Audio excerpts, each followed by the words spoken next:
Did anyone show concern over Scheana and Bravo's apparent indifference towards Brock's admission of slapping his ex and neglecting child support payments?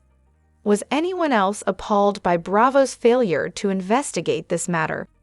Additionally, was anyone else disgusted by Brock's use of 3 credit cards to purchase a $20,000 engagement ring while still owing child support? Did Scheana exhibit any concern? It seems he made this purchase without a job, which reflects a level of selfishness on her part. Tim's recording of Rachel without her consent earned him a storyline promotion this season, despite his problematic comments about O.J. and George Floyd receiving only half-hearted addressing at the reunion. Bravo's lack of accountability doesn't surprise me. Brock's choice of engagement ring troubled me deeply. It appeared to signify his priorities, particularly given his decision to name his daughter Summer, potentially causing distress to his other daughter, Winter, whom he may have alienated. Scheana should have shown more consideration, both in the choice of name and the cost of the ring, if she truly cared about his other daughters. As a single mother who has experienced the indifference of a stepmother towards my children's well-being, I empathize deeply. My child wasn't informed about or invited to their wedding, and the stepmother seemingly didn't consider the impact on my daughter's bond with her father. The fact that Brock admitted to his actions should negate the need for investigation. It's appalling that he's on our screens at all, let alone being pushed as a full-time cast member. Brock needs to be removed. Scheana's selfishness knows no bounds. It's limitless.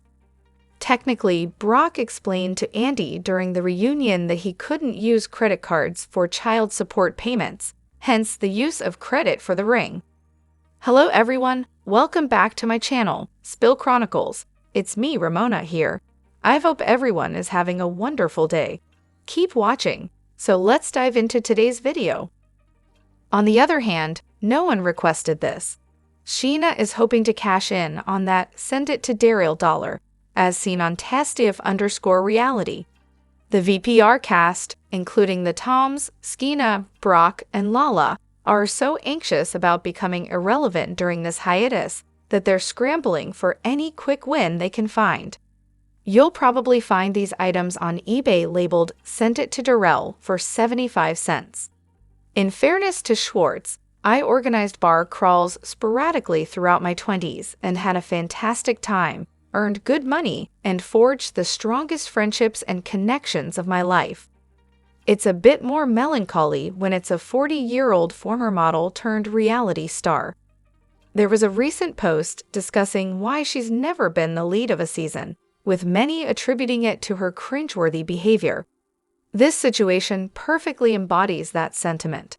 This had potential, but Scheana being Scheana, she's likely to induce secondhand embarrassment in everyone. However, when this merchandise inevitably fails to yield enough for even a 12-pack of White Claw, will she turn on Lala? I'm curious which of these insecure individuals will betray the other first, out of jealousy for Daryl, or will she somehow blame Ariana for her lack of memeability? Once again, Scheana is capitalizing on Ariana, insinuating that Sandoval cheating on her was somehow about Scheana. But hey, guys, she swears she was a really supportive friend to Ariana. Moreover, did anyone else catch during the reunion when Lisa mentioned how it's such a success to have a restaurant in business for 10 years, in her British accent, and Ariana quietly muttered, "Really?" under her breath? I noticed this moment and even rewatched it to confirm what I heard. Later in the episode, it became more apparent that there was tension between Ariana, Katie, and Penny. Lisa referred Penny to the girls to assist with something, hinting at an underlying issue between Ariana and Lisa. The issue stems from Penny trademarking the name without Ariana and Katie's knowledge. It seems Lisa may have advised Penny that merchandise sales could surpass food and drink revenue. By owning the rights to the name, Penny could exclude the girls entirely and run it as her own venture. It appears Penny and Lisa colluded to deceive the girls, and they're understandably upset about it. there's definitely something dubious about the way Penny handled the situation. She may have underestimated Katie and Ariana's ability to see through her plans. This is just my observation based on what I've read about the trademark debacle. Penny might have had a specific role or share initially, but it seems that changed. Not enough attention is being paid to Lisa's association with shady characters like Penny. It speaks volumes about her character. Despite this, it's worth acknowledging that running a restaurant for 10 years is an achievement. Many successful restaurants peak and then decline within a decade due to the challenging nature of the business and small profit margins. Let's not forget the significant impact of COVID, which undoubtedly contributed to Pump's closure. Lisa isn't the only restaurant owner who had to shut down in its aftermath. It was a tough time for everyone. Additionally, Disrespectfully is hands down my favorite podcast. It's the only one that genuinely makes me burst out laughing. Every single week, there's something that just tickles my funny bone. This week, it was the segment on iPhone memories. It was hilariously accurate. Both hosts are great, but Dana really has me in stitches. I'm secretly hoping they'll go on tour like other podcasters do. I'd definitely shell out to see them live.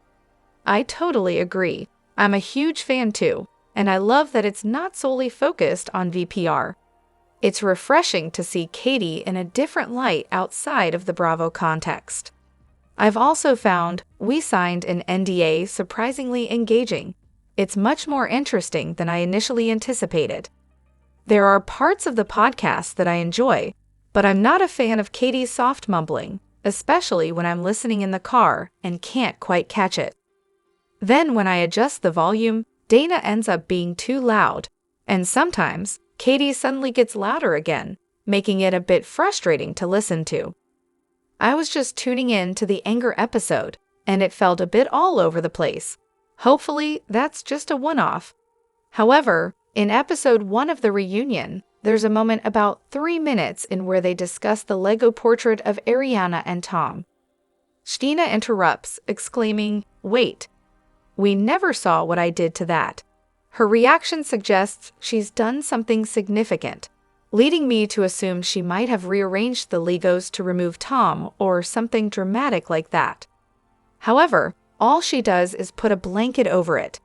Classic Scheana, always making everything about her. I'm puzzled as to why that clip made the final cut. Was there really so little substance to the reunion?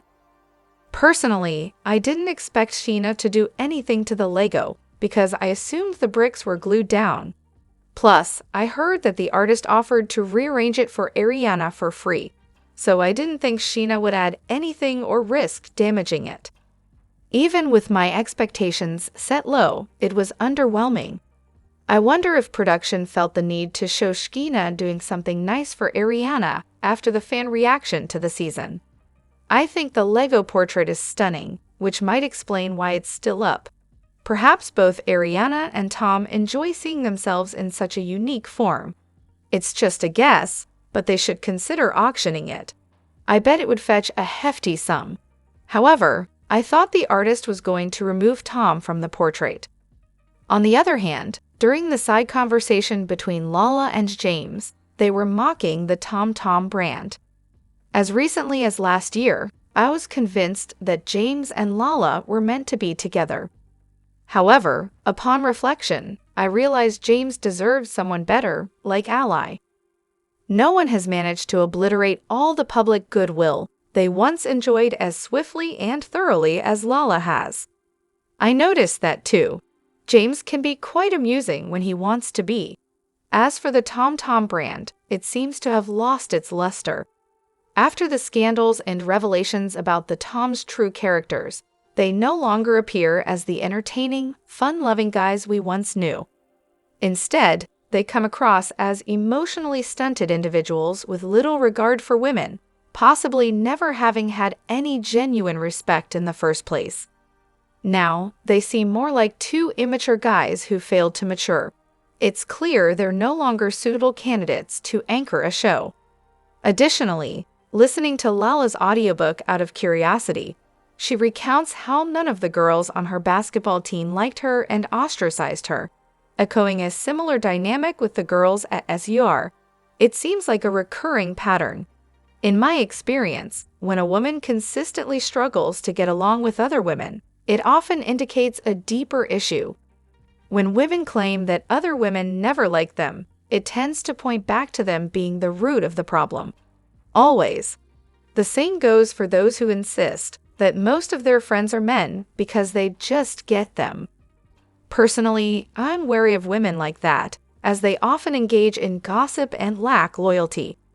Full disclosure, I've always had close relationships with men, given that I have a brother whose friends were always around.